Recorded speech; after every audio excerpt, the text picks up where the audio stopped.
সম্মানিত দর্শক, আসসালামু আলাইকুম।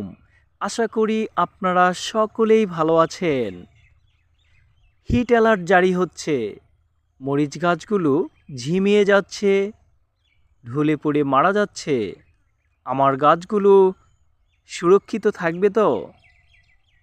দর্শক, সে বিষয়ে বিস্তারিত এই ভিডিওতে আলোচনা করব। তার আগে আমার চ্যানেলটি যদি সাবস্ক্রাইব ফলো না করে থাকেন তাহলে অবশ্যই করে ফেলুন। কৃষিতে সবসময় সঠিক তথ্য তুলে ধরার চেষ্টা করে থাকি, যাতে আপনার চাষাবাদে উপকারী ভূমিকা পালন করে। তাই দর্শক, ভিডিওটি না টেনে শুরু থেকে শেষ পর্যন্ত দেখতে থাকুন।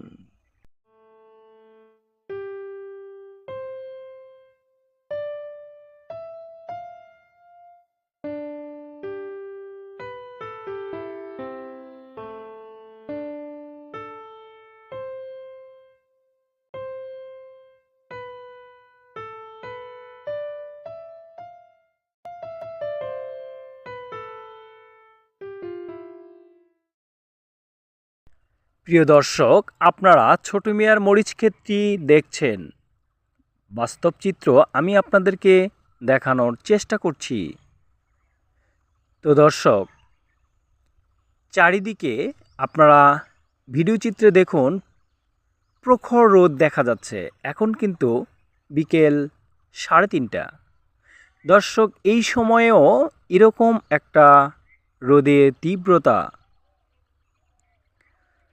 এই তীব্রতা থেকে এবং এই গরম থেকে কিভাবে গাছগুলোকে সুরক্ষিত করা যায় দেখুন দর্শক। আমার এখানে আজকে 42 ডিগ্রি তাপমাত্রা রেকর্ড করা হয়েছে। এই প্রচণ্ড তাপমাত্রায় জনজীবন অতিষ্ঠ হয়ে উঠেছে। সেখানে মরিচ গাছকে কিভাবে সুরক্ষিত রাখবেন, সত্যি খুব চিন্তার বিষয়। যাই হোক দর্শক, মানব সভ্যতায় যেখানে প্রকৃতির সাথে লড়াই করে টিকে থাকতে হচ্ছে, সেখানে অন্যান্য জীবও ঠিক একইভাবে যুদ্ধ করছে।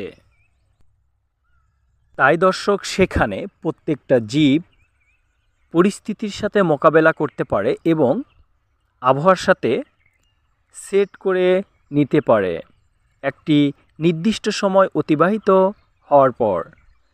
দর্শক, এই জন্য আজকে এই যে মরিচ ক্ষেতটি এত সুন্দর দেখতে পাচ্ছেন, এরকম হিট টেম্পারেচার বা এরকম পরিস্থিতি আসবে, এই জন্য পূর্ব থেকেই আমরা প্রত্যেকটি পদক্ষেপ খুব হিসাব করে নিয়েছিলাম।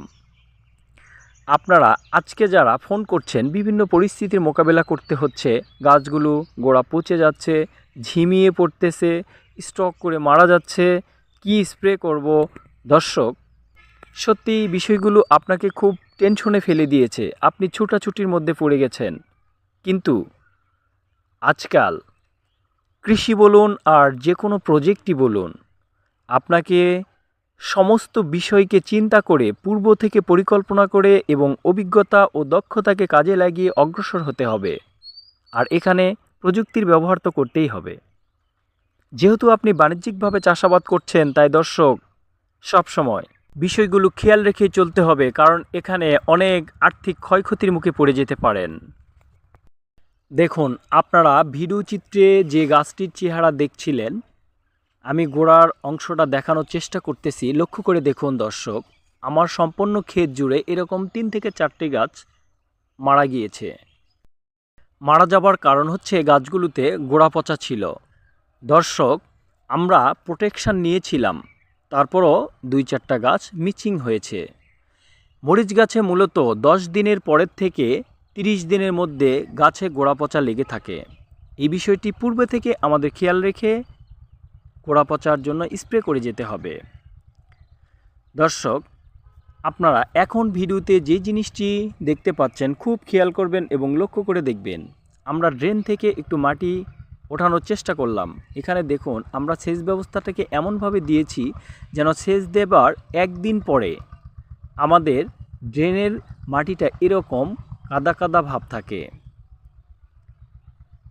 এর বেশিও না, এর কমও না। এরপরে আমরা বেডের দিকে খেয়াল করতে চাচ্ছি। দেখুন দর্শক, আমরা নিচের থেকে যখন আস্তে আস্তে উপরের দিকে দেখছি, দেখুন মাটিগুলো রস কিন্তু আস্তে আস্তে শুকনোর মতো ভাব, মানে ঝুরঝুরে ভাব। আমরা গাছের গোড়ের মাটি নিয়ে একটু আপনাদেরকে দেখাতে চাচ্ছি। দেখুন দর্শক, এই মাটিটাতে আমরা কিন্তু যখন চাপ দিচ্ছি ঝুরঝুরে হয়ে যাচ্ছে।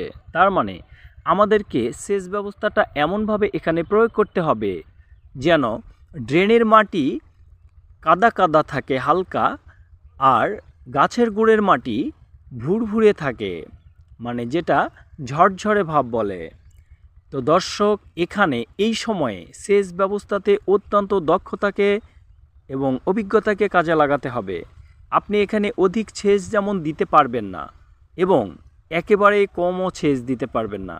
আপনাকে এমনভাবে সেচ দিতে হবে যেন গাছের গোড়ার মাটি পানিটা গিয়ে ঝুরঝুরে ভাব থাকে এবং নিচের অংশ কাদা কাদা ভাব থাকে। দেখুন, এই যে মাটিতে চাপ দিলে একটু করে রস দেখা যাচ্ছে।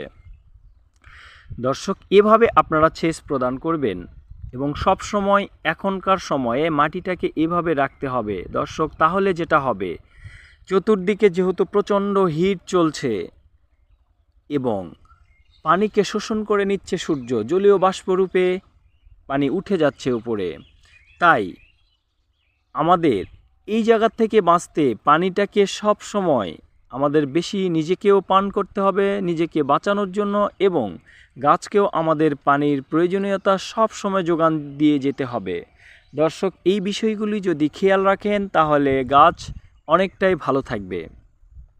আরেকটি বিষয় আপনারা দেখুন, যেহেতু পূর্বের পরিকল্পনার কথা বলেছিলাম দর্শক, এখানে এমন একটি সময় আমরা গাছটি রোপণ করেছি যেখানে এখন আমরা জানতাম যে এরকম হিট আসবে এবং এই হিটের কারণে মালচিং গরম হবে, ভিতরের মাটি গরম হবে এবং শেকড় গরম ধরবে, গাছগুলো ঢলে পড়বে, গাছে কুকরি লাগবে। এ ধরনের সমস্যা আমরা ইতিপূর্বে মোকাবেলা করেছি।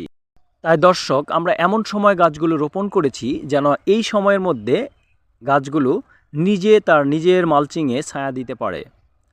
দর্শক, ঠিক তাই এখানে আমরা আপনাদেরকে দেখানোর চেষ্টা করছি, আমাদের গাছগুলো সেভাবেই ছায়া দিচ্ছে। এখন যেহেতু বিকেলবেলা, তাই সূর্যটা যেহেতু ঢলে পড়েছে বা হেলে গেছে, তাই গাছে কিন্তু এক সাইড দিয়ে রোদ দেখা যাচ্ছে, আরেক সাইড দিয়ে ছায়া দেখা যাচ্ছে। তো দর্শক, যখন দুপুরবেলা তখন কিন্তু গাছ মালচিংকে ছায়া দিতে সক্ষম। তাই দর্শক, পূর্ব পরিকল্পনা ছাড়া এখন কৃষিতে ভালো করতে গেলে অত্যন্ত কঠিন হয়ে যাবে। আপনারা প্রত্যেকটি জিনিস খুব হিসাব করে করবেন, আর আমি এই ছোট বিষয়গুলো আপনাদেরকে ধরিয়ে দেই যেন প্রজেক্টে লস না করেন। দর্শক দেখুন, এখানে বেডের উচ্চতা আমরা প্রায় 9 ইঞ্চি দিয়েছি। কি কারণ? ডাবল লাইন কেন করেছি? কি কারণ? আজকে অনেক মাটির পরিমাণ আছে, এখানে শেকড় গরম ধরবে না, মাটিটা হিট হতে অনেকটা সময় নেবে। তাই দর্শক, পূর্ব থেকে পরিকল্পনা করে কাজ না করলে, হঠাৎ করে এ ধরনের সমস্যা সৃষ্টি হতে থাকলে তা সমাধান করা অত্যন্ত কঠিন হয়ে পড়ে।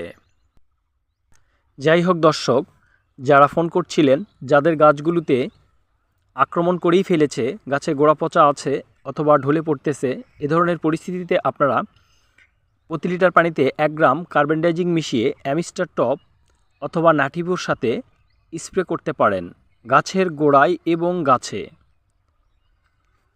দর্শক, এরপরে যদি ঢলে পড়া রোগ লাগে তাহলে আপনারা ব্যাকটেরিয়া নাশক হিসাবে এখানে মাইসিন গ্রুপের ওষুধ দিতে পারেন, যেমন জেংবাংয়ের অলিগোমাইসিন হতে পারে। এছাড়া আপনারা কপার গ্রুপের ছত্রাকনাশকও এখানে ব্যবহার করবেন। তো দর্শক, মরিচ চাষ সম্পর্কে বিস্তারিত তথ্য পেতে এবং শুরু থেকে শেষ পর্যন্ত দেখতে ছোট মিয়ার মরিচ চাষের পর্বগুলো দেখুন। এই চ্যানেলে ধারাবাহিকভাবে প্রকাশ করা হয়েছে। যে কোনো প্রয়োজনে যোগাযোগ করতে সাতাজ এগ্রো ফেসবুক পেজে মেসেজ দিন। এই ভিডিও ডেসক্রিপশন বক্সে লিংক দেওয়া আছে। ভিডিওটি ভালো লাগলে লাইক দিন, কমেন্টস করুন, আর কৃষিতে অধিক ফলন ফলিয়ে অধিক অর্থ উপার্জনের পথ নিশ্চিত করে ফেলুন। আল্লাহ হাফেজ।